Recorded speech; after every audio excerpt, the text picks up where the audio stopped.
इस वीडियो में हम बात करेंगे कुछ ऐसे मिस्टेक्स के बारे में which you should avoid if you're taking the admission.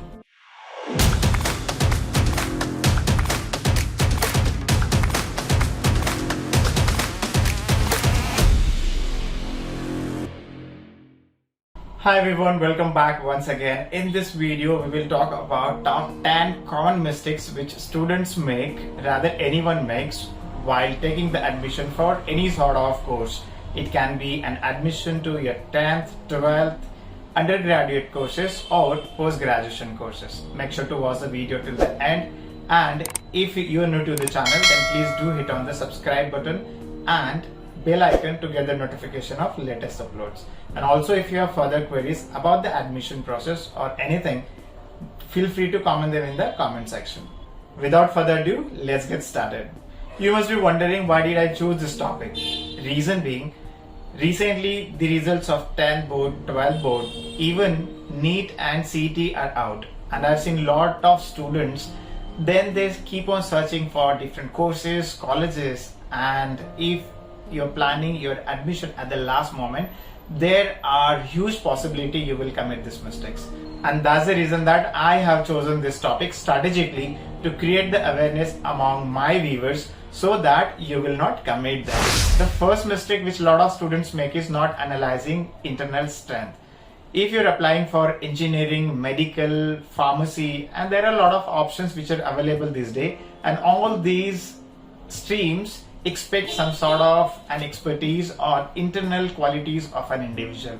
Like, let's say for example, if you're planning to take an admission for engineering demands a little strong background in terms of mathematics. If you're applying for medicine or maybe medical field, it requires a little bit of a strong foundation of biology. And at the same time, if you're applying for computer science, then you should know or you should have certain qualities which can help you in coding related activities.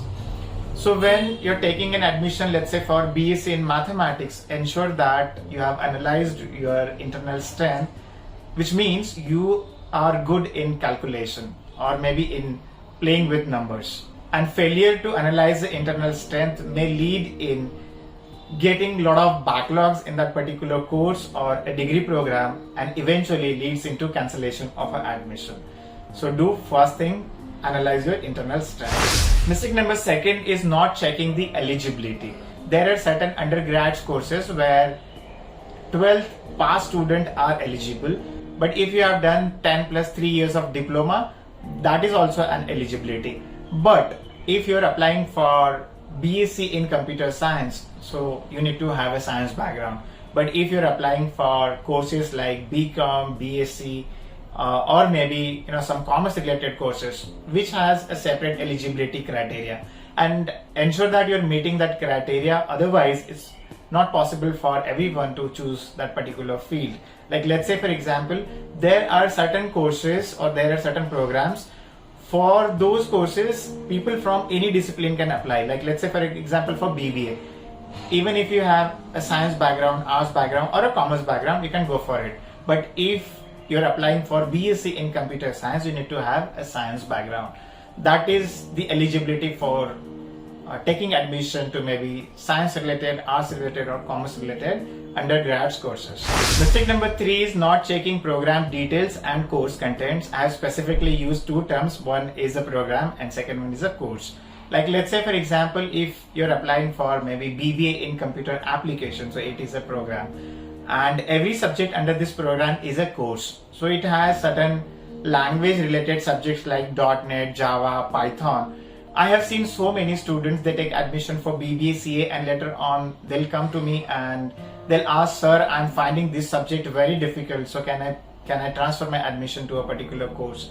Same happens if you're applying for BBA in IB, so it has international languages and also supply chain, logistics related subjects. And some students, they come to me, sir, I'm not gelling with any international language, so I want to transfer from IB to BBA. And same goes for BBA to IB or BBA to CA.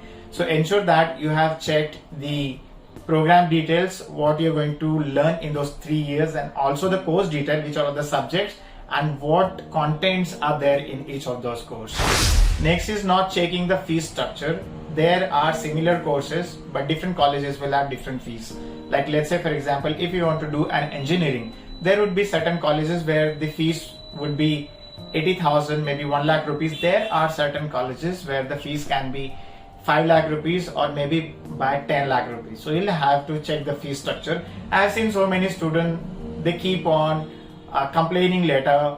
They'll apply for the entrance exam, they'll appear for the entrance exam, they'll also get their result, they'll also get their name in the selected candidates list. But when it comes to confirmation of admission, at that point of time, they'll check for the fee structure, but by that time it will be very late for you. So whenever you're applying to a certain course, certain programs in a specific university or a college, ensure that you have checked the fee structure and if it is affordable to you. Otherwise, there are a lot of options available, so I don't want to comment on that, like bank loan and stuff, but ensure that you have checked the fee structure, and if it is affordable, you can definitely go for it. Point number 5 is not checking scholarship if it is applicable to that particular course or a program.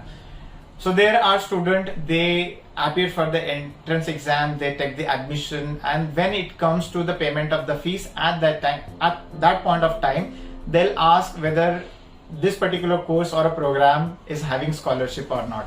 So let me tell you, there are certain courses, there are certain programs where certain category of the students gets the scholarship, but it is not applicable to all the courses, all the programs, all the schools, colleges and the universities. So whichever the program you're applying, ensure that you have also checked from a right person of that particular college whether the scholarship is applicable to that course or not. Mistake number 6 is not checking the admission updates. I have seen so many students, they fill the form, give the exam, they also get select, and the merit list is also displayed on the college website, and there's a particular date which is given. In that period only you'll have to confirm your admission. A lot of people will come after the end of those dates saying that we didn't check the notice, we didn't call the college to ask which all are the admission dates. So don't do that. All the admission related updates, either it is release of their entrance exam forms, release of their admission forms, merit list, everything is being posted these days on the official website of most of the colleges and the universities. So ensure that you're continuously, regularly, periodically checking the admission related updates of that particular college or the university. Mistake number 7 is not keeping required documents ready.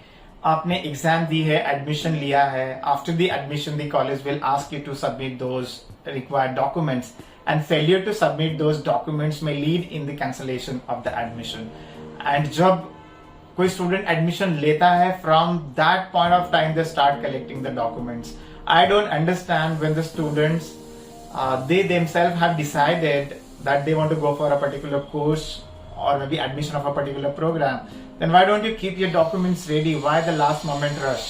So ensure that you have kept all the required documents ready which needs to be submitted after the confirmation of the admission. Point number 8 is not giving the personal visit to the college. In many cases it may happen like you're in a particular city and you want to take an admission which is far. So in that case, what generally the student does, they'll find the details online, they'll appear for the exam online. But before confirming the admission, ensure that you have visited the college, you have also seen the college physically, which will give you an opportunity to meet the teachers, alumni and current student, which can help you to gain more information about the course and the activity which happens on the college.